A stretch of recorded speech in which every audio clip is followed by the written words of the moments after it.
ప్రజల మీద అత్యంత కఠినమైన ఆంక్షలు విధించి జనాభాను తగ్గించుకున్న చైనా ఇప్పుడు పడిపోతున్న జనాభాను పెంచుకోవటానికి నానా తంటాలు పడుతోంది. ఒకరు కాదు, ఇద్దరు కాదు, ముగ్గురిని కన్నా పర్వాలేదు, డబ్బులు ఇస్తాం అని ప్రకటిస్తోంది. రెండో బిడ్డను కన్న తల్లిదండ్రులకు 50,000 యువాన్లంటే మన కరెన్సీలో దాదాపు 6 లక్షలు. మూడో బిడ్డను కన్నవారికి ఏకంగా 1,00,000 యువాన్లు అంటే 12 లక్షలు ఇస్తామంటూ ప్రకటించడం అక్కడి పరిస్థితులకు అద్దం పడుతోంది.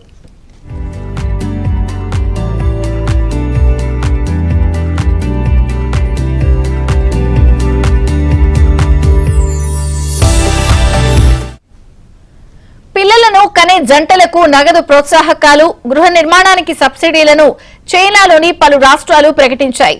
తాజాగా అక్కడి కేంద్ర ప్రభుత్వం కూడా ఈ దిశగా యోచిస్తున్నట్లు అధికార వర్గాలు వెల్లడించాయి. పుట్టే ప్రతి శిశువుకు ఏటా 43,000 రూపాయల చొప్పున 3 ఏళ్ల పాటు ఆ శిశువు తల్లిదండ్రులకు ఇచ్చే పథకంపై కసరత్తు చేస్తున్నారు. ఈ ఏడాది జనవరి 1వ తేదీన ఆ తర్వాత పుట్టిన శిశువులకు దీన్ని వర్తింపజేయనున్నారు.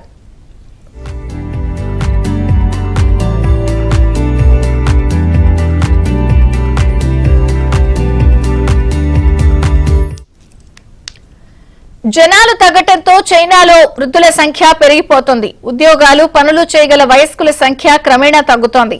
ప్రపంచంలో రెండో అతిపెద్ద ఆర్థిక వ్యవస్థగా ఉన్న చైనాకు ఇది తీవ్ర నష్టదాయక పరిణామం.